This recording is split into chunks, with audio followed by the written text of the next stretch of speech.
Jeremiah leave? Yeah, I think he just came back, because I think he left and then came back. I didn't even notice.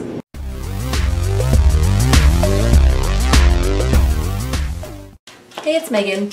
And Sue in the restricted section. And today we are going to do our answer video for our 2,000 subscriber Q&A. Yeah, so you gave us your Q and we're going to show you our A's. Yeah. Yeah. Oh, and while we do this, we're going to drink this Midnight Autumn Maple from the Bruery, which I feel like is kind of arrogant, you know? The Bruery? The Bruery. It's spelled different.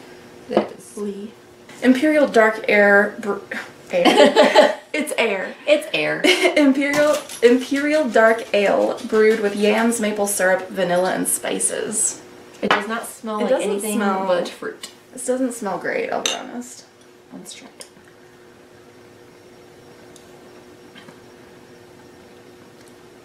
It's okay. It's alright.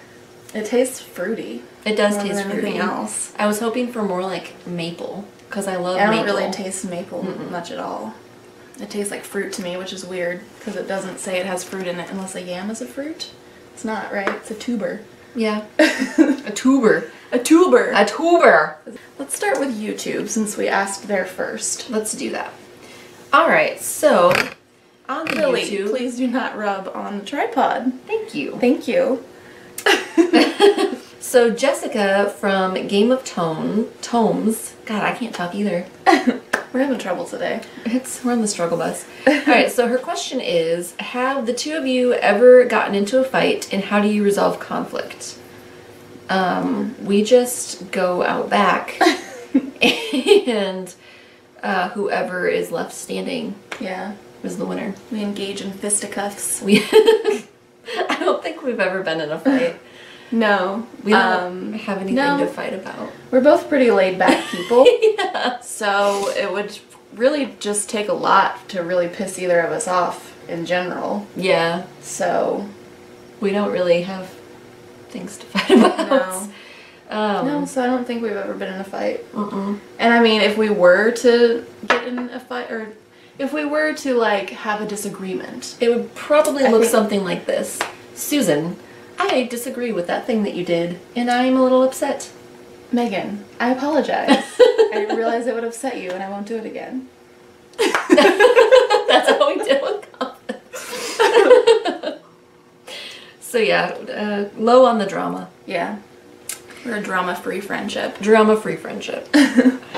So Christina has a few questions for us. Okay. So question 1, is a hot dog a sandwich? And defend your answer. Ooh, Christina coming in with the hard-hitting questions. Ooh. That's tough. I mean, it's a piece of meat between two pieces of bread. Which is a sandwich. Well, it's kind of one piece of bread, though, because they're connected on the bottom. Right. Logically, it makes good sense to say that, yes, it is a sandwich. But, like, I think maybe emotionally, I'm inclined to say no. I feel it isn't a sandwich. I feel it is not a sandwich. I feel, because you can eat, okay, well, I guess you can eat, like, lunch meat by itself, too, but that's kind of weird. But you can eat a hot dog by itself without a bun, and it's not quite as weird. And also, like, you can put hot dogs into other foods. You can't really put a sandwich in another food. Right. You can put, like, you can cut up hot dog and throw it in some... You can put lunch meat in other things, too, though, like a salad. That's true. I don't know. This is a very difficult question, Christina. I think that you have set us up to fail. I think that the answer is just depends on the person. I think so. Depends on you. Do you think a hot dog is a sandwich? If you do, then it is. Yeah. Do you think that hot dogs taste good? If so, eat them. Don't worry about what it is. Don't worry about it. Yeah, don't look at the ingredients. Oh, you gotta label it. Put it in a box. And her second question is, if you were reincarnated as a famous landmark, which would you be? Again, goddamn, tough. Christina, that's... Well, I would want to be something, like, peaceful. Yeah, I would want to be something like not Niagara Falls, that's too intense. It's real intense. Real intense. Maybe the Grand Canyon? So that you could have lots of things inside of you. Yes. I like that People might fall inside me and die.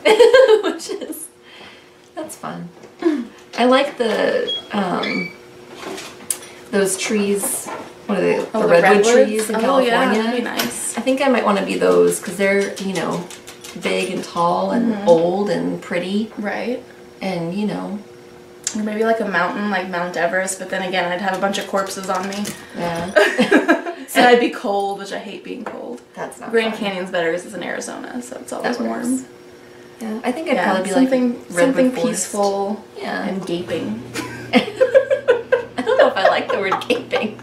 Susan, you said the word gaping, and I'm a little upset. I apologize, Megan. I won't say gaping again, maybe. Thank you for not saying gaping. And her third question, which is, she says it's a serious question. If I were to only read one book recommended by you, which should it be? Oh, man. God damn. Oh, man. Christina's really making us think here. Well, I always recommend, if you haven't read Alice's Adventures in Wonderland, I always recommend that one because I love that book and I think it's fun and also kind of fucked up, but in a fun way. In a fun way. I would say maybe Bloodchild by Octavia Butler, because those are really good short stories, and so it changes, so if you don't like one, you might like the next. Right. It's a good sampling of her work, and she's an amazing writer, and it might open the door for you to read more Octavia Butler. Yeah. And speaking of her, I always also recommend Kindred as a starting point for her because it, I think, would ease you in. It's barely sci-fi. It's barely sci-fi. It just involves time travel, and it's there's some messed up stuff in it. Octavia Butler's not afraid to go there. She will go there. Yeah. But I feel like Kindred is still pretty light. Yeah, I would say so. And it's kind of historical fiction plus time travel. So I think it would, again, be more of her works, a more universally liked one. Yeah. And I could see Christina enjoying it. Charisse Audrey. Charisse? I said that correctly? We really hope we didn't butcher that. So she wants to know, since doing YouTube, how has our relationship together grown and how? I think it has. We definitely spend more time together than we used to because we get together at least once a week. Yeah. To film, or now we actually host trivia together now, so we get together to do that as well. Yeah. And it's just kind of added another thing that we have in common. I mean, we already have that in common, I think, but we both read a lot more now than we used to. So yeah, that's just added something else that we have in common and can talk about. So yeah, I think our friendship has grown. I think so. And Circus of Damned asked if we could give a recommendation of a beer for a wine lover. I would say go with a lambic.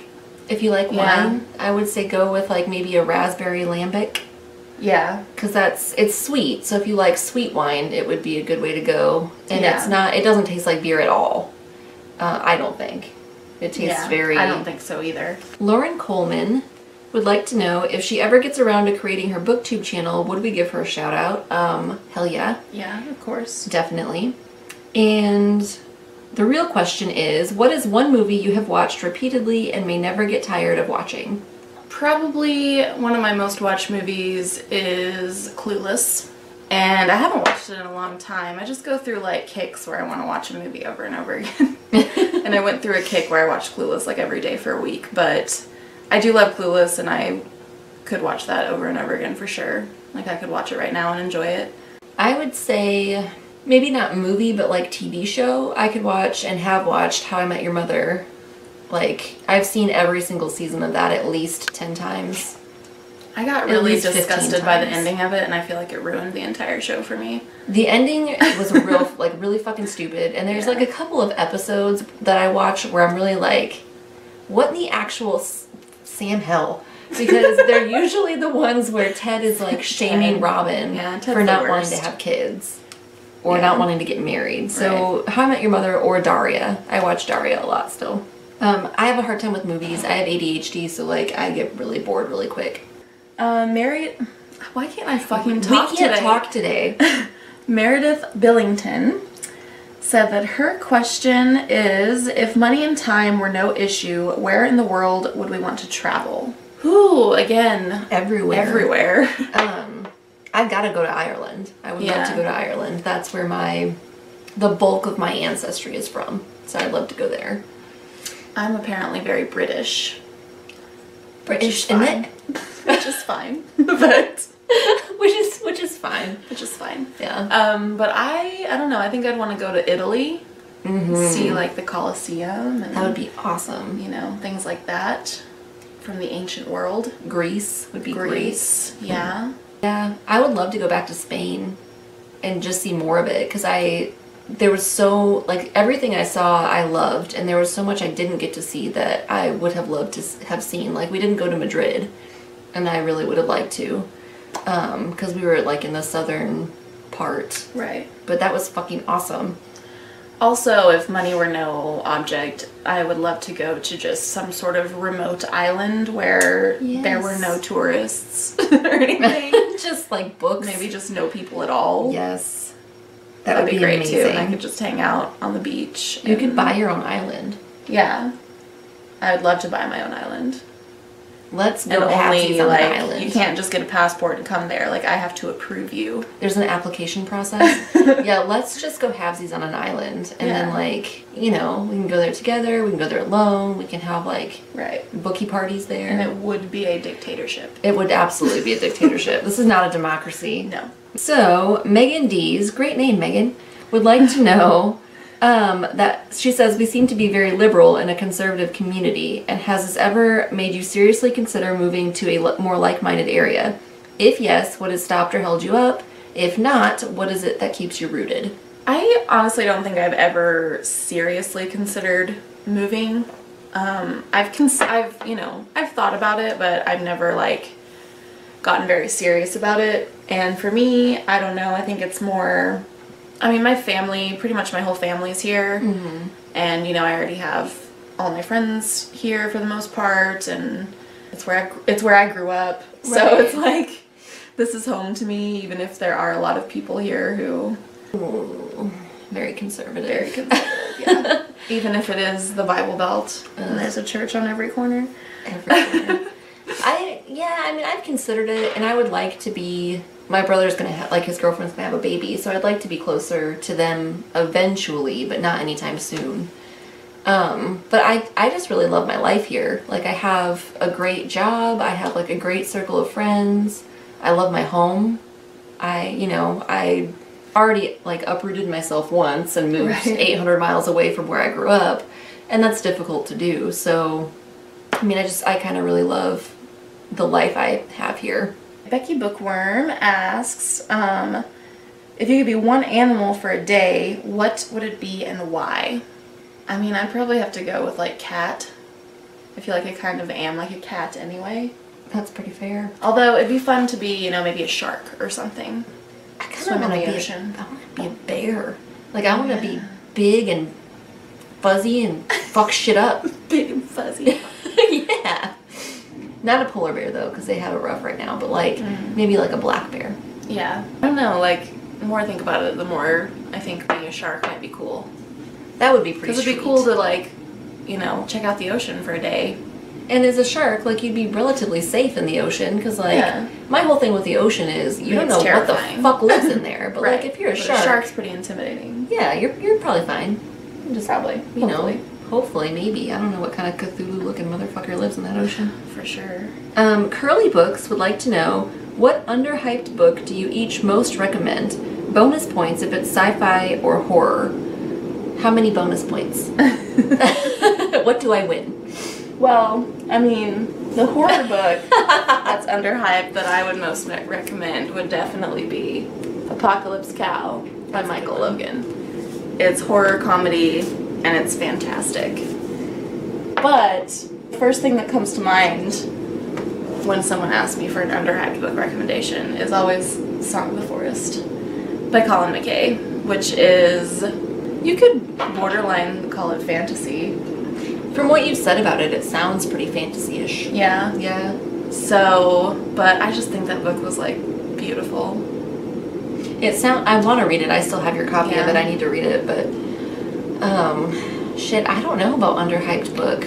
This is always a hard question for me because I don't really know what's hyped and what's not. What Underhyped book would I recommend? I don't know. I'm trying to think if there's one that you read that you really enjoyed, but I don't know. This is a very difficult question. Let me see. Anything by, like, I think that Octavia Butler is Underhyped. Kind of, yeah. And I think that really I think if you're into sci-fi, you probably know who she is, but... Yeah, but I feel like she doesn't get as much credit, really, as she deserves. Mm-hmm. So I would say maybe, like, the Xenogenesis series from her. Mm-hmm. Because that's so good. Amazing. And Yeah. I think that I would love to see her get more recognition, and I want more people to read her. Right. And then that book, or that series, I think maybe is off-putting to people because they just see the aliens.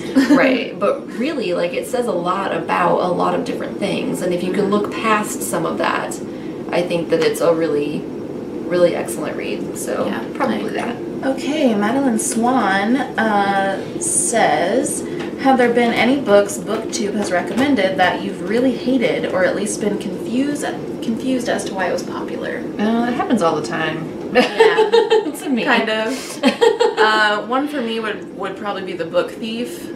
I didn't hate that book, granted. Mm-hmm. But I didn't get the hype. I didn't think it was that good. Also, this one, that one I think is just big outside of BookTube anyway, too. I think it's big everywhere, yeah. And the same for like The Kite Runner. I think that's big everywhere. I flat out didn't like that book. Like, I did not think it was a good book. And I don't understand why people like it. I liked it, but I didn't like the super obvious foreshadowing. Oh yeah, That was like exhausting. I was like, come on, well, man. I felt like through the whole book, he just was treating the reader like an idiot. Right. Like, here, let me explain this symbolism to you. Like, I fucking get it, man. Like, man, I got it. It's fucking symbolism. It wasn't that good in the first place. This book is very contrived. Come on. Jesus. Yeah, so I flat out did not like The Kite Runner. Fight Club for me is one where I just really didn't get the hype. Fight Club, I liked Fight Club, but I didn't love it, but I liked it. It's like so fucking repetitive. I'm like, Jesus H, like, we fucking know. Like, I feel like this book could have been like 80 pages. Yeah. And been fine. And Exit West was a big one on BookTube for a little while, and I liked that one, but I didn't love it. I didn't think it was that great. A Little Life was one. Oh, A Little Life, for sure. Fuck A Little Life. Yeah. Fuck that book. Which that one was like, if I was judging it just by like the writing style, it would be really good. 5 out of 5 yeah, stars. the writing style was beautiful. But the content. Yeah. Fuck that book. Fuck it. Yeah. So there's several examples. Yeah, there's a few. Between Lines in Life. Hi, Miriam. Hi, Miriam. Would like to know, what are your favorite sweets or snacks? And then also, what are your favorite themes to read about? So, favorite sweets or snacks? Beer. Definitely beer. I like salty snacks, so I like things like popcorn and potato chips. Mm-hmm. I don't have much of a sweet tooth. I'm the opposite. I have a sweet tooth. I don't care that much about salty things. I don't even buy chips most of the time. Every once in a while. I don't either, but that's just because if I buy them, I will eat a whole bag in a sitting. Like, I love potato chips. But I have a weakness for peanut M&Ms. Ooh. Love peanut M&Ms. And just like really anything chocolate. I do love like salty and sweet together. So like chocolate covered pretzels, delicious. Those are really good. Yeah, anything chocolatey basically. If I'm going to eat sweet things, I like things like dark chocolate or things like cinnamon, because those aren't overly sweet. Yeah. I love snickerdoodles are probably my favorite cookie ever, because I'm like 83 years old in my mind. And our favorite themes to read about. I love reading about like feminist themes. Same. Because, you know, that's something I care about and experience. Definitely. I like reading about things like race, because I feel like that's something, living here, I grew up here and it's a predominantly white area. Oh, yeah. And so I think that I have a lot to learn in that regard. I like to read about things that I don't know about because I like to learn things. Yeah, me too. I really love, I would say it's the same thing, feminist themes and race. I kind of like books where, I don't know, not really coming of age stories, but I like people finding their place. You know, like I like people kind of finding where they fit. Right. Evelyn Carmona says her question has to do with our careers, since she's been super curious from the snippets we've given. I'm really interested in knowing how and why you chose the careers you're both in and what led you to them.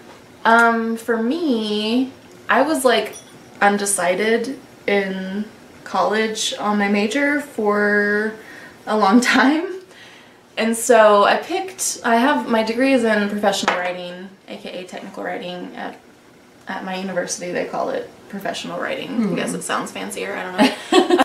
Yeah, so I chose that because I really couldn't decide on one thing that I was super passionate about, but I always have, that's something that's always come naturally to me. I've always been good at writing, good at grammar, stuff like that. So there was that, and also I thought as a technical writer, like, you can work for anyone, basically. Like, right, you can do whatever. Any type of company could hire a technical writer, so I could be working on any number of things. So I thought that would be good for me as someone who doesn't know what the fuck they want to do, basically. Right. And then I work for a math institute. So, pretty weird for someone with an English degree, but I found my job on Craigslist again. But it was a legitimate job. It was a real life legit job. I've worked for them for, I think, like almost 6 years now. Yeah. And so I feel like Craigslist was less shady back then. Yeah, now it's like super sketch. Yeah, but I found it on Craigslist. I applied I was just applying everywhere because I was, at that point, it was like, I graduated a while ago and I was still working in a warehouse, like I was just trying to find anything, and even just like trying to find office work because I couldn't even get a job as like an administrative assistant because I had no office experience. Right. But, so I found this job, and for some reason they hired me. Even though I have a little bit more math under my belt than most English majors would, because like I said, I was undecided for a while, so I just kept taking math classes in case I decided I wanted to major in the sciences. So I took up to calculus in college. Damn. For no reason. I only needed to take up to algebra. But I've been working for this math institute for like 6 years almost, and I edit, and we're very small. I work from home. There's like 2 full-time employees. We kind of do a little bit of everything because there's only 2 of us, so Jack of all trades. Yeah. I'm a Jill of all trades. Susan of all trades. And I am a substance abuse counselor. I work with people who have opioid use disorder, and I am a counseling supervisor, and I always kind of knew I wanted to work in the counseling field because I've always been like, I was kind of the peacekeeper and like the voice of reason in my family, like always, even from when I was like a little kid, like onward. And so I always kind of knew that that's what I wanted to do. Plus, like, I am pretty good, like, I'm socially awkward, but like one-on-one, I'm really good at connecting with people, and I'm good at like seeing things that maybe other people don't see. And using those to like form a relationship with those people. And so I thought, counseling. And so I worked with severely mentally ill adults for a while, doing like case management stuff when I got my bachelor's degree. And that was really cool, and I liked doing that. And then while I was working on my master's degree, I had to do some kind of practicum, and I interviewed with a like 16-week outpatient substance abuse treatment facility for my practicum, and I guess they needed to hire someone, and so they actually offered me a job instead of a practicum. And I took it, and I fell in love with it. Like, I love those clients, and I love that field. I love how it's constantly developing and changing, and we're always learning more about it. I grew up with a few people in my life who I was close to who had issues with substance abuse, so I just love everything about that field, and so I kind of just ran with it. Valentina Garcia. Hi. Valentina. Would like to know what else we watch on YouTube apart from Booktube. Dog videos, mostly. I actually watch a fair amount of YouTube that isn't Booktube, so I could like give you a whole list of. I watch, I think it's probably not surprising that I watch a pretty eclectic range of types of videos. I like style videos a lot. I enjoy fashion, and so someone I just recently found that I've been really enjoying is a channel called The Pinup Companion. And she's dresses in, vintage style, like mainly 1940s. Nice. And so I really like her style. It makes me want to like get back into, because I used to kind of dabble in pinup look, and I kind of haven't done that in a really long time. So it kind of makes me want to do that again. And also her personality is just really fun and kind of quirky, and she's also really good. Like, her videos are really good because she's actually a video editor by trade, so she's she's good at that. Editing her videos and stuff. I'm jealous. So I've been really enjoying that channel, and then I also like Vintage or Tacky is like a plus size. She has fashion and makeup and other kinds of videos, but like I like her fashion videos a lot. Sarah Vargas is another one, plus size fashion. I also like watch comedy stuff, I watch educational stuff, I watch Physics Girl, I watch SciShow, nice. Mental Floss. I don't know. Oh, my guilty pleasure channel that I watch is Trisha Paytas. Like, I can't, like, I'm fascinated. I showed her to you once. Oh, okay. And you were like, she's high right now. Which I was like, that's not surprising. No, she was real fucked up. Yeah. Yep, all right. So I was like, oh, that explains it. Because she's like an enigma. Like, I can't figure her out. Enigma. Because she seems, like, in some videos, she seems like such a normal, down-to-earth, like, person. And then she'll post these videos where she's, like, sitting on her kitchen floor with a bag over her head saying she's like, I'm a potato now, and you're like, what the fuck is happening? Doing? Yeah, I don't watch a lot of YouTube. Like, I watch like how-to videos sometimes. Like, that's how we put our floors in. Like, my husband and I you can learn to do anything on YouTube. That's how I learned to do makeup. See, I need to watch more of those kind of videos. But like, no, we went and bought our flooring and went and had lunch. And while we were eating lunch, we watched like a 2 or 5 minute long YouTube video. And we're like, yeah, fuck yeah, we can do this. And then we just put our laminate flooring in. So, like, I watch how-to videos, and I watch, like, dog videos. Anytime I have to do, like, something in Photoshop that I don't know how to do, which is often for my job, I'm like, let me get on YouTube. Tutorial on how to do this on Photoshop. So Erin Little would like to know, if either of you like gaming, please share your favorite games with us. I don't think either of us are really into gaming. I can't remember the last time I played a video game. Yeah, I don't play video games. I play like tabletop games. Like I play like D&D every once in a while. I used to play it every week. I don't play it anymore, but I used to play every week. And then D&D, I've never played D&D. It's too much of a commitment for me. It's a big commitment. Sometimes I play Pac-Man on the computer. I like Pac-Man. I like Pac-Man. But that's about it. Like computer game. It was for like Windows 95 or something. It was like old, but it was like I looked it up once and I was finally able to find it. But I think it was like Monster Max or like I don't remember what it was. But it was this kid and he was like running through a graveyard and it was like a side-scrolling game, and it was like for a really old, it was like Windows 95. Yeah. And I cannot remember I wish I could remember it because I did look it up, and I loved that game. Yeah. But that was like 9,000 Did anyone play ago. Math Blaster in school? Do you remember that? What about Mavis Beacon Teaches Typing? Does that count as a game? I don't know what that is. You never did Mavis Beacon? No. It was this like thing to learn how to improve your words per minute. We didn't do that, but when I was in elementary school, we'd get to go to the computer lab, which nowadays I guess kids just have computers in class all the time, but we like got to go to the computer lab like once a week. Sometimes we'd play Math Blaster, which was like a space game, but you had to do math problems. That's super fun. All the world's a page. Hi, Jenelle. Hi, Jenelle. So how did we meet, and did we know right away that we would be close, or did we have to warm up to each other? Well, we worked together in a warehouse. In a good old shitty Bass ass- Pro. Yes, good old Bass Pro. Good old Bass Pro warehouse. And no, we did not immediately. No, we had to warm up to each other because we had some pretty bad first impressions. Well, we kind of judged each other on our appearance. We were pretty judgmental. Judgy. We were judgy. And also I judged you by like the people you hung out with. That's fair. I judged you by your facial expression. I got the resting bitch face pretty bad. I was like, and also you're really tall, and just I thought you'd be I'm a very intimidating looking person apparently. I was like, she will whoop my ass. Yeah, so I thought Megan was like a Jesus freak, so I was like, we we probably wouldn't have a lot in common. And she thought I was scary.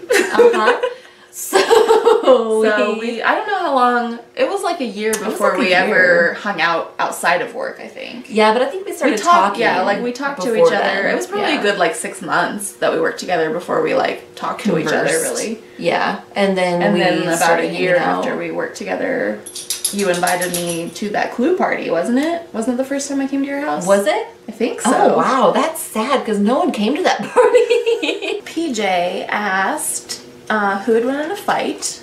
I think someone asked us that before. Yeah, that's a hard question because, like...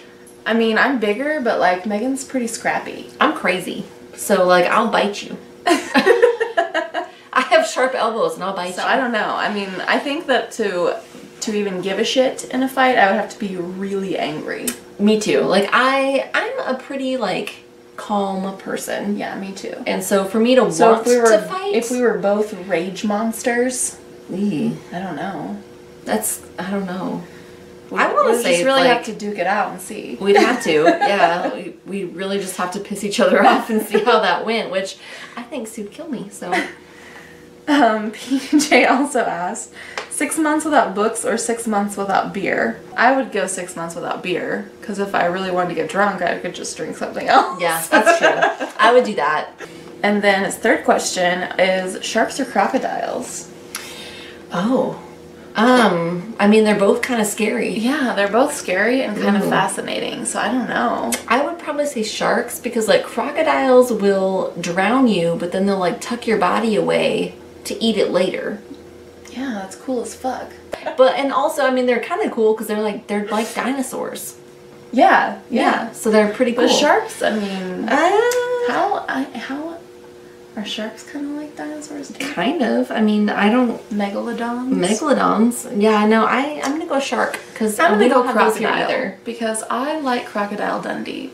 That's fair. What is the... Wasn't it this? Or was it this? I don't remember. This. I don't remember. I just know. You call that a knife? And his last question is, so, books and shit, huh? What's all that about? You tell us. I mean, we like books.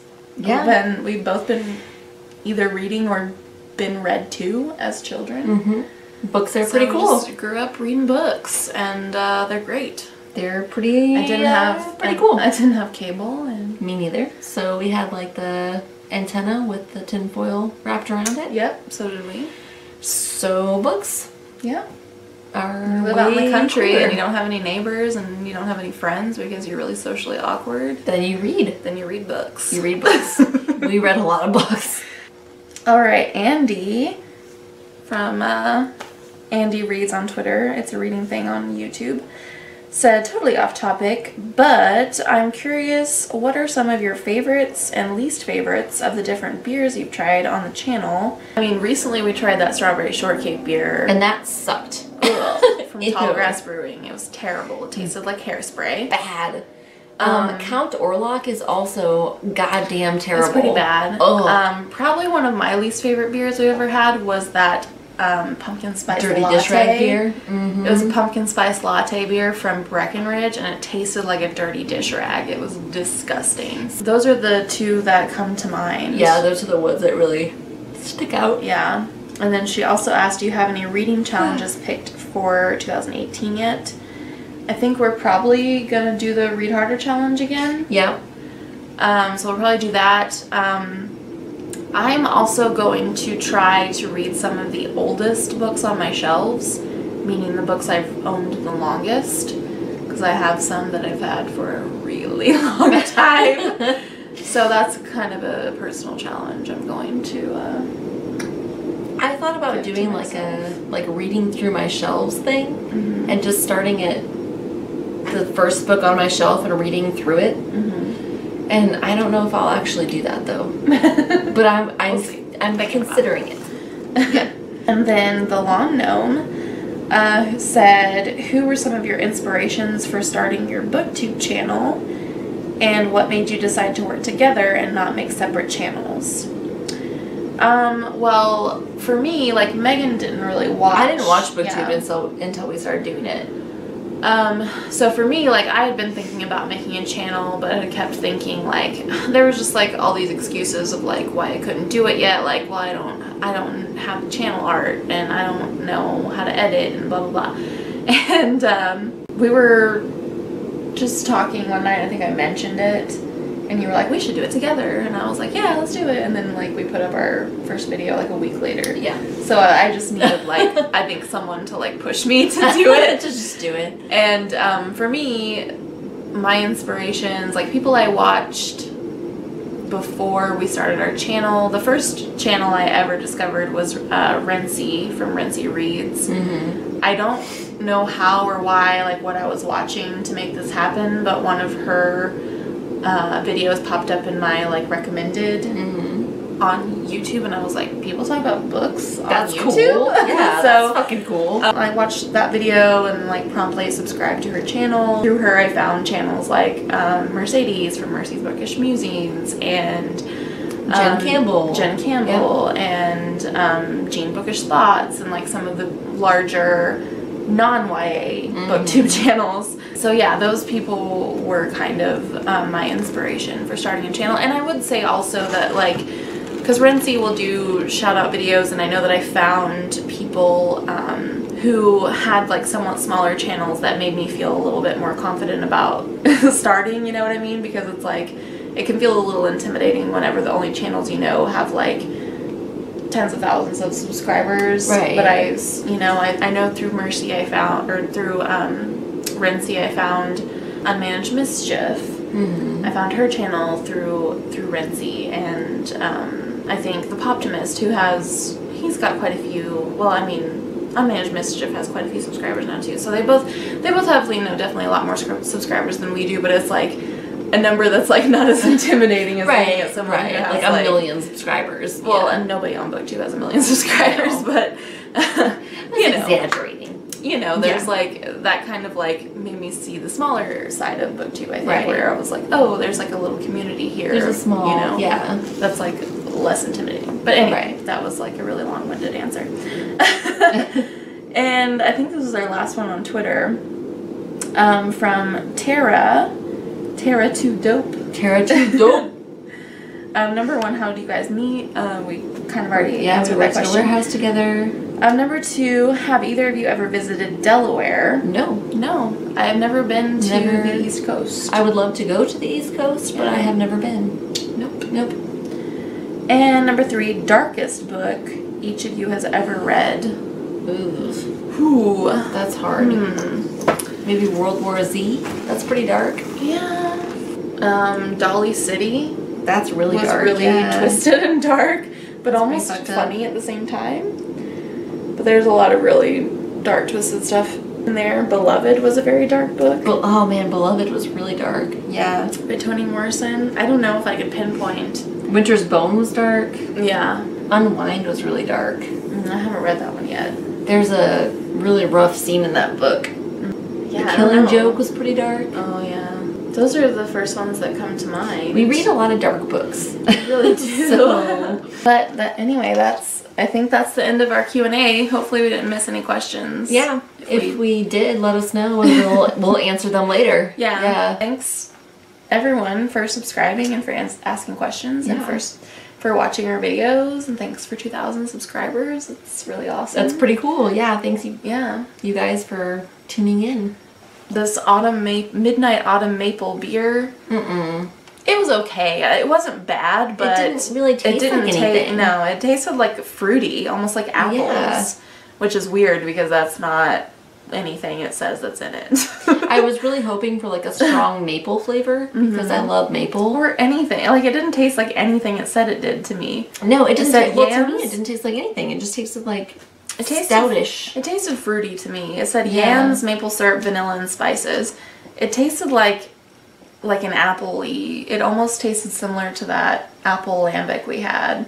Oh, but much more beer. I mean, it tasted more like a stout as well. It was like a fruity stout. I mean, I feel like maybe the yams is maybe what I was tasting. I don't know. Maybe. But it didn't taste like maple syrup, vanilla, or spices. No. For sure. No. So it was not. It wasn't bad, but it wasn't not great. What it said. Oh, I thought this said So the Bruery, Placentia, California? Is that... I was like, Placenta, California. Placentia? Placentia? Placentia? I don't know. Weird name Not for a placenta. town. We recently learned that there's a Dildo Island in Canada. Anybody been to Dildo Island? Has anyone been? I was thinking about booking a vacation. And there will be some links down below where you can find us elsewhere on the internet. If you haven't subscribed yet, please do. Do it. See you next time. Bye. Bye.